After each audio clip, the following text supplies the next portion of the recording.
여러분 어렸을 때 처음 큰 거울 앞에 섰던 그때 기억하십니까? 혹시 여러분이 너무 먼 옛날 일이라서 기억이 안 나시면 여러분들의 자녀가 아니면 손자녀가 처음 큰 거울 앞에 서 있었던 때를 한번 떠올려 보시면 어떨까요? 어린아이 하나가 처음으로 자기 몸보다 훨씬 큰 거울 앞에 섰습니다.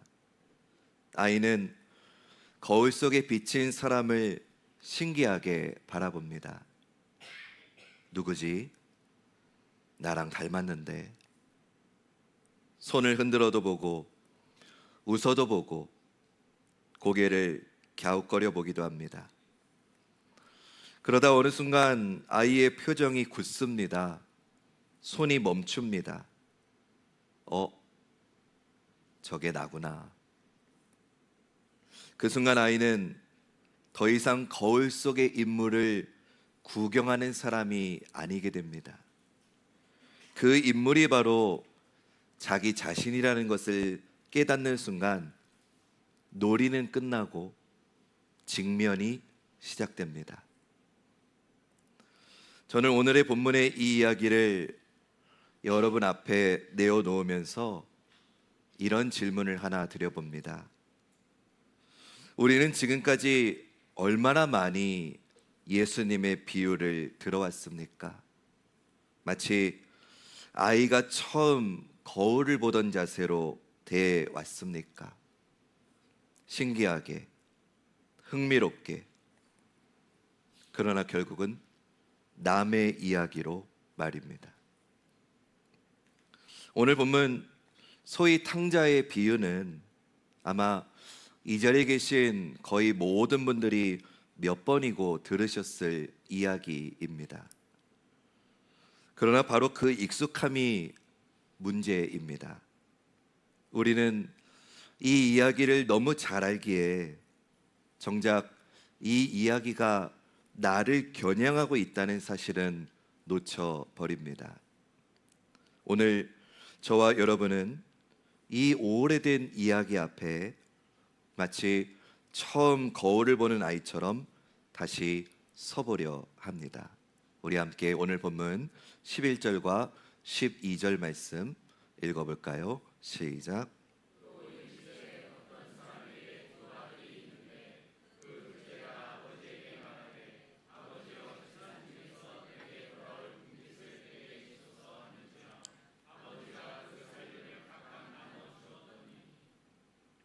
이 이야기를 들으실 때 여러분은 누구의 자리에, 어떤 자리에 서 계십니까?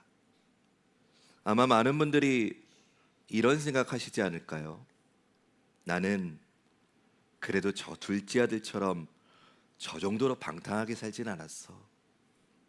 나는 저렇게 노골적으로 하나님을 떠나본 적은 없어. 그래서 우리는 이 비유를 들을 때 편안한 관람석에 앉습니다.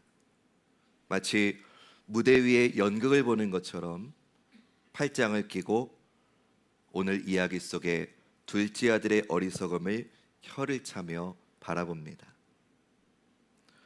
그런데 예수님이 이 비유를 하신 목적이 정말 우리에게 그런 관람석을 내주기 위해서였을까요? 저는 그렇지 않다고 생각합니다.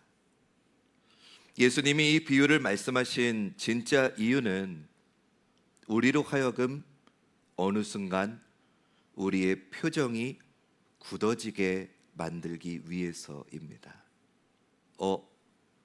이거 내 이야기잖아. 이렇게 깨닫게 하시기 위함입니다. 비유는 원래 그런 문학입니다.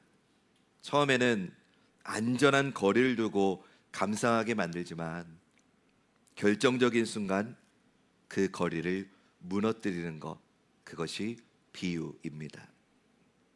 구약에 보면 나단 선지자가 다윗 왕 앞에서 부자와 가난한 자의 양 이야기를 했을 때도 그랬습니다. 다윗이 그 이야기를 들으면서 분노합니다.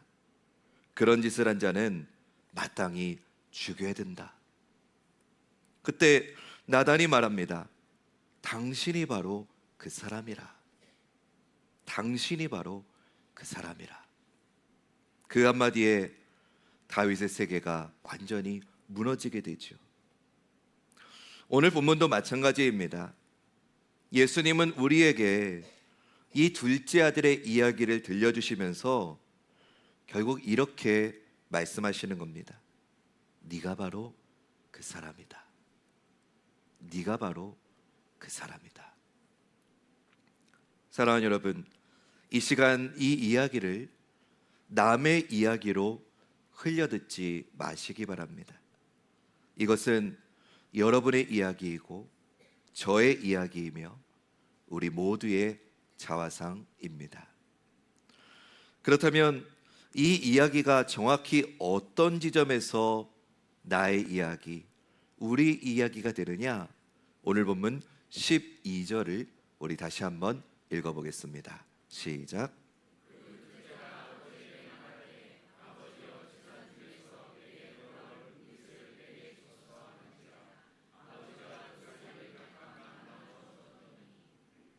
둘째 아들이 아버지에게 요구한 건 단순한 돈이 아닙니다. 그건 내게 돌아올 분깃이었습니다. 다시 말해서 유산이지요. 유산은 원래 아버지가 죽은 후에 자녀들에게 돌아가는 것이지요. 그런데 이 아들은 아버지가 시퍼렇게 살아계신데도 자기 몫을 미리 내놓으라고 요구합니다.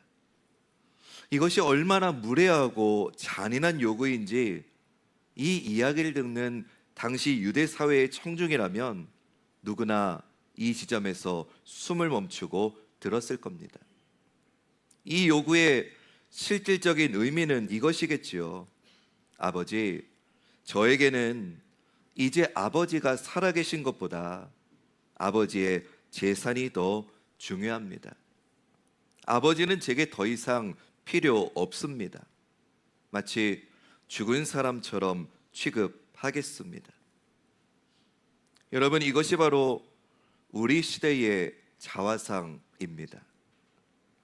지난 몇백 년간 인류는, 그리고 우리 각자의 삶은 하나님께 이렇게 말해왔습니다. 제게 돌아올 분깃을 주십시오. 하나님이 우리에게 주신 이성, 하나님이 우리에게 주신 지혜, 하나님이 우리에게 주신 생명과 재능, 그 모든 것을 손에 쥐고서 우리는 하나님의 집을 떠났고 신앙의 자리를 떠났고 교회의 울타리를 벗어났습니다. 이제 하나님, 제 힘으로 살겠습니다. 제 이성으로, 제 능력으로 제가 원하는 삶을 개척하며 살겠습니다. 이것이 우리의 모습이지요. 그런데 여러분, 여기서 우리가 반드시 짚고 넘어가야 될 사실이 하나 있습니다. 둘째 아들이 먼 나라에 가서 쓴 돈은 누구의 돈이었습니까? 제가 지금 한국말로 설교하고 있죠? 자기가 벌어들인 돈이 아니지요. 처음부터 끝까지 그가 흥청망청 쓴 모든 돈은 아버지의 주머니에서 나온 것이었지요. 그가 아버지를 떠나 자유를 누리는 순간에도 사실은 여전히 아버지의 것으로 살고 있었던 겁니다. 우리도 마찬가지 아닙니까? 우리가 하나님 없이도 살 수 있다고 자부하면서 사용하고 있는 우리의 이성, 우리의 지혜, 우리의 생명, 우리가 이룬 거라고 착각하는 그 모든 문명의 도구들이 사실 도대체 어디서 왔습니까? 우리는 마치 우리 스스로 만들어낸 것처럼 착각하지만 그 근원은 처음부터 끝까지 하나님이십니다. 창조주를 떠나서 독립을 선언하는 그 순간에도 우리는 여전히 주님이 주신 숨으로 숨쉬고 있고, 우리는 여전히 하나님이 주신 이성으로 하나님을 부인하고 있는 겁니다. 이것이 얼마나 아이러니한 일입니까? 하나님을 떠나겠다고 선언하는 그 능력조차도 하나님께로부터 온 것이지요. 우리는 결코 진정으로 독립할 수 없습니다. 다만 그 사실을 잊은 채 마치 독립한 것처럼 착각하며 살아갈 뿐입니다. 그리고 그 착각이 깊어지면 깊어질수록 우리는 영적 파멸을 향해서 한 걸음씩 더 다가가고 있는 겁니다. 우리 오늘 본문 13절부터 16절 말씀, 오늘 우리가 읽을 마지막 본문인데 여기까지만 눈 뜨시고 함께 읽으시고 다시 주무시지요. 13절부터 16절 말씀입니다. 시작.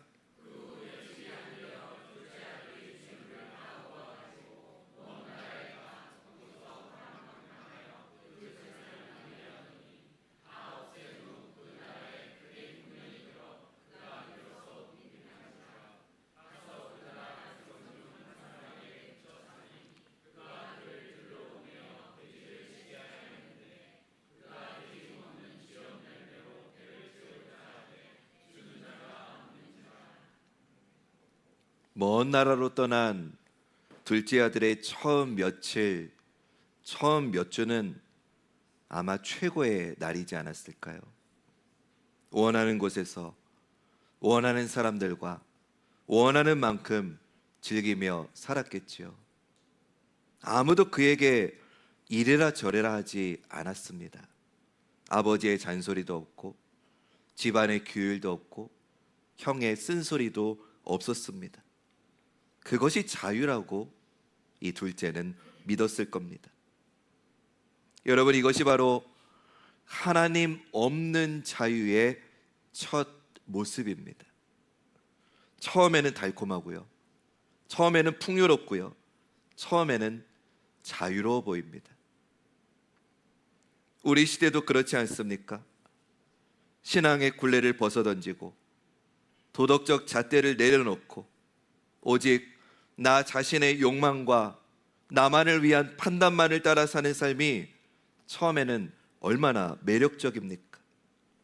우리가 TV만 켜면 나오는 광고들이, 우리가 살아가는 문화가, 이 시대 정신이 끊임없이 우리에게 이렇게 속삭입니다. 너 자신이 주인이 되어라. 아무에게도 구속받지 말아라. 그게 진짜 자유다라고 말입니다. 그러나 오늘 하나님의 말씀은 냉정하게 말합니다. 다 없앤 후 그 나라에 크게 흉년이 들었다고 말입니다.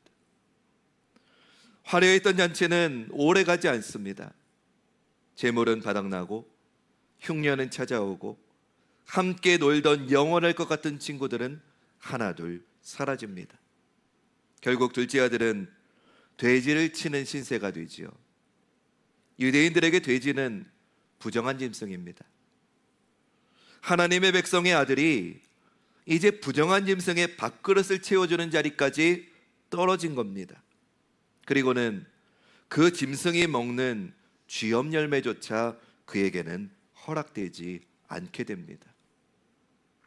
여러분, 이것이 바로 하나님을 떠난 우리 인생의 실체입니다. 처음에 화려함 뒤에는 반드시 흉년이 옵니다. 하나님을 떠나 스스로 쌓아 올린 문명과 지혜와 성취가 아무리 화려해 보여도 그 끝에는 반드시 영적인 기근이 찾아옵니다. 여러분, 오늘 우리가 사는 세상은 물질은 풍요로운데 마음이 텅 빈 시대이지 않습니까?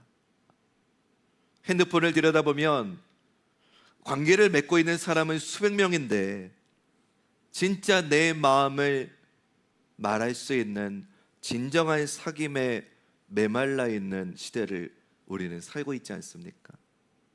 우리는 지금 오늘 이 본문의 둘째 아들이 겪고 있는 흉년의 한 복판을 살고 있는지 모릅니다. 그러니 저는 여기서 한 걸음 더 나아가서 여러분들께 말씀드리고 싶은 게 있습니다. 이 둘째 아들의 행동을 조금 더 냉정하게 들여다보면 그가 저지른 일은 단순한 방탕이 아닙니다. 아버지가 멀쩡히 살아계신데도 유산을 미리 요구한 그 행위는 앞서 말씀드린 것처럼 사실상 아버지는 이제 제게 죽은 것과 다름없습니다라고 하는 선언이죠. 다시 말해서 그는 아버지의 죽음을 전제로 자기의 자유를 손에 넣으려고 했던 겁니다. 그리고 여러분, 저는 이 지점에서 우리 자신을 들여다보지 않을 수 없습니다. 우리 역시 그러기 때문입니다. 우리를 구원하시기 위해 하나님은 독생자 예수 그리스도를 십자가에 내어주어야만 했습니다. 우리의 죄가, 우리의 반역이, 우리가 스스로 주인이 되겠다는 그 오만함이 결국 하나님의 아들을 십자가에 못 박은 것입니다. 우리도 모르는 사이에 아버지의 죽음을, 아니 아들의 죽음을 대가로 우리의 자유를 사려고 했던 우리 모두는 둘째 아들입니다. 이보다 더 정확하게 우리의 실상을 드러내는 거울이 또 어디 있습니까? 사랑하는 여러분, 오늘 우리는 다시 이 말씀의 거울 앞에 섭니다. 처음에는 낯설고 신기하게 바라보았던 이 이야기 속의 둘째 아들이 이제는 바로 나 자신이라는 것, 우리 자신이라는 사실을 깨닫게 됩니다. 저도 이 자리에 서서 설교를 준비하며 제 안에 있는 둘째 아들의 모습을 발견하고는 마음이 무거웠습니다. 저 역시도 하나님이 주신 것을 가지고 마치 제 것인 양 살아온 순간들이 너무나 많았음을 보게 되었습니다. 하나님의 자리에 제 자신을 앉히려 했던 순간들이 너무나 많았다는 것을 보게 되었습니다. 여러분 중에도 지금 이런 분이 계시리라 생각합니다. 겉으로는 신실한 신앙생활을 하고 있는 것처럼 보이지만 마음 깊은 곳에는 여전히 하나님, 내 인생은 내가 알아서 할게요. 우리 애들 교육은 내가 알아서 할게요. 하나님, 일주일에 하루 주일 11시부터 1시간, 그 1시간 외에는 내 인생에 개입하지 마세요. 내게 있을 분깃이나 주세요. 하나님은 저에게 없는 존재나 다름없어요. 이렇게 말하는 순간이 우리에겐 얼마나 많습니까? 그러나 여러분, 오늘 본문은 이렇게 끝나지 않는다는 걸 우리는 알고 있습니다. 우리가 오늘은 자세히 살펴보지 않은 이 이야기의 뒷부분에는 흉년의 자리에서 정신을 차리고 아버지의 집을 향해 돌아서는 아들의 모습이 기다리고 있다는 걸 우리는 알고 있습니다. 근데 이 돌아서서 아버지께로 향하는 아들보다 더 놀라운 게 있습니다. 그 아들이 채 돌아오기도 전에 멀리서부터 그를 알아보고 달려 나오시는 아버지가 계시다는 것입니다. 여러분, 말씀을 좀 깊이 있게 보셔야 됩니다. 아들이 돌아왔을 때 아버지가 멀리서 알아보고 달려 나갔다는 건 그냥 우연히 오늘 올까 해가지고 나가봤는데 우연히 와서 달려나간 게 결코 아닙니다. 날마다 오늘은 오려나 내일은 오려나 하면서 그 아들이 돌아오기만을 간절히 기다렸던 아버지는 매일매일 그 자리에 서서 아들을 기다리고 계셨기 때문에 아들이 돌아왔을 때 멀리서도 알아볼 수 있었던 것입니다.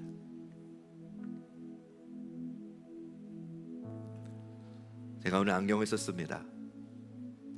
노안 안경입니다. 설교 원고가 잘 보이지 않아서 안경을 씁니다. 근데 이 안경을 쓰면 원고는 잘 보이는데 여러분들은 좀 흐릿흐릿하게 보입니다. 그게 조금 어지럽습니다. 근데 여러분, 저는 원고는 잘 보이고 얼마 떨어지지 않은 여러분들은 잘 보이지 않지만, 만약에 제 아들이 이 교회 어딘가에서 아빠 외치면 저는 보이지 않아도 달려갈 수 있습니다. 들리지 않아도 찾아갈 수 있습니다. 왜입니까? 부모이기 때문입니다. 탕자의 이야기의 아버지가 다 그 모습인 거죠. 오늘 우리는 말씀의 거울 앞에서 우리의 비참한 실 주소를 발견했습니다. 그러나 그 비참함을 발견하는 게 절망으로 끝나지 않는 이유는 우리가 아직 흉년의 들판에 있을 때에도 이미 우리를 향해 달려오고 계신 아버지가 계시기 때문입니다. 오늘 이 시간 우리가 있는 자리가 어디이든, 우리가 얼마나 멀리 떠나 있었든, 우리 이제 다시 아버지께로 방향을 돌리는 저와 여러분 우리가 되시기를 주님의 이름으로 축원합니다. 그러면 오늘도 우리를 기다리고 계시는 그 하나님이 보이지 않아도 들리지 않아도 우리를 반드시 찾아오셔서 품어 주십니다.